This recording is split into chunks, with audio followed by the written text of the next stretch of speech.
lot of build up to Saturday's game? What was it actually like stepping on that field? It was incredible. I mean, you guys were all there. I mean, it's one of the best venues in all the land at our level. So,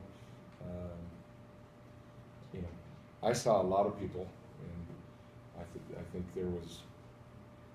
I think someone yelled "traitor" from the crowd, but other than that, everyone was awesome. Everyone was awesome. I think, you know, it's a great rivalry. You know, and like I told Greg a couple weeks ago, you know, how will you be received? I said, we will be received like every Bobcat team is, probably not real well. And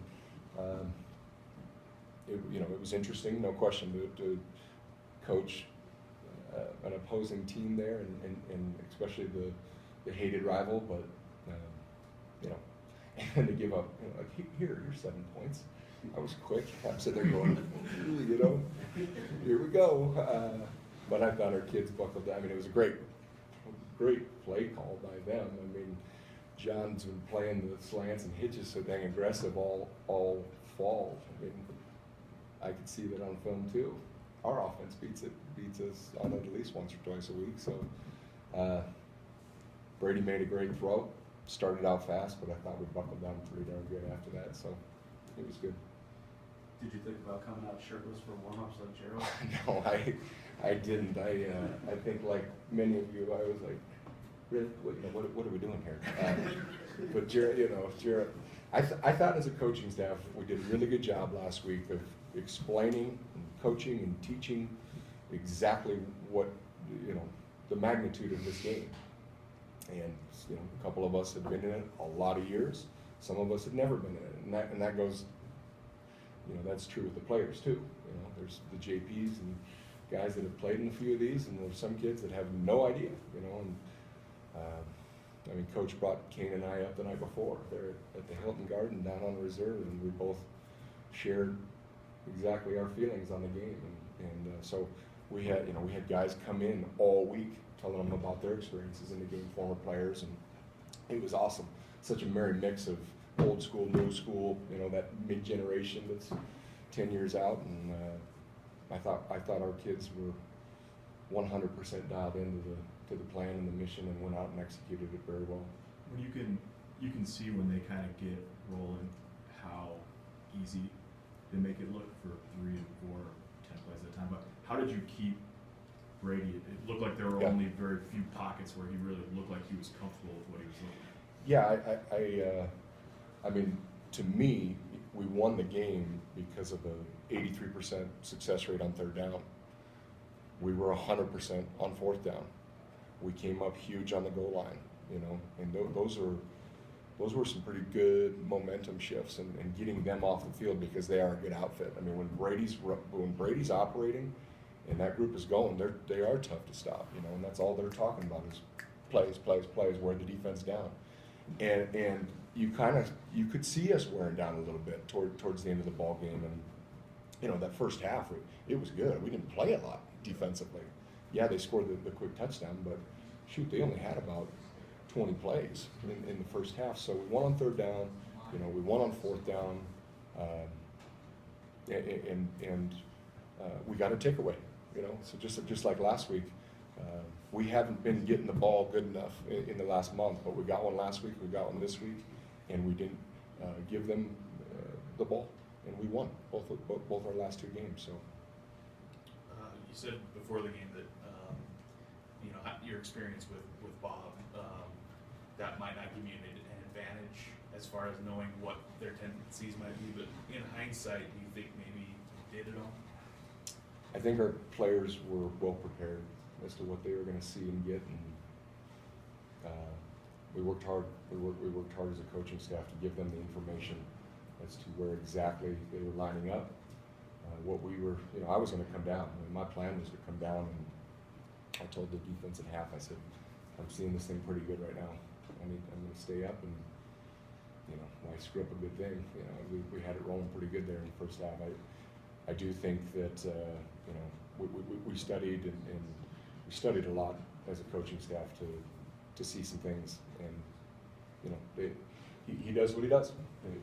His offense is his offense, and I thought we did a good job defending the formations and seeing the pictures and mixing and matching things, most of which we'd shown, but a couple of new wrinkles.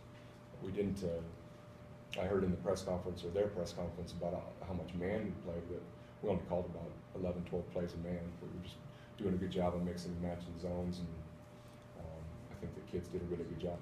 They really did. I was a little disappointed. You could see us kind of wearing a little bit. We started to get into some of our, well, we played sub packages all day. You have to against an outfit like that, but they started running the football a little better than I would have liked to have seen in the second half. And you know, Calhoun's going to be a stud. I mean, I talked about him last week. He's a true sophomore, and John and Joey and those guys do a good job. And that's one of the things I was stressing to the guys is don't let this outfit get going running the football. And that's where they've done a good job from year 1 to year 2, is improving their run game. I think they were averaging about 160 yards going into our game. So, again, I thought we went out and played. It wasn't perfect. Definitely didn't start out perfect. But I thought defensively we went out and played a pretty darn good 60 minutes. Well, I think we need to get stronger.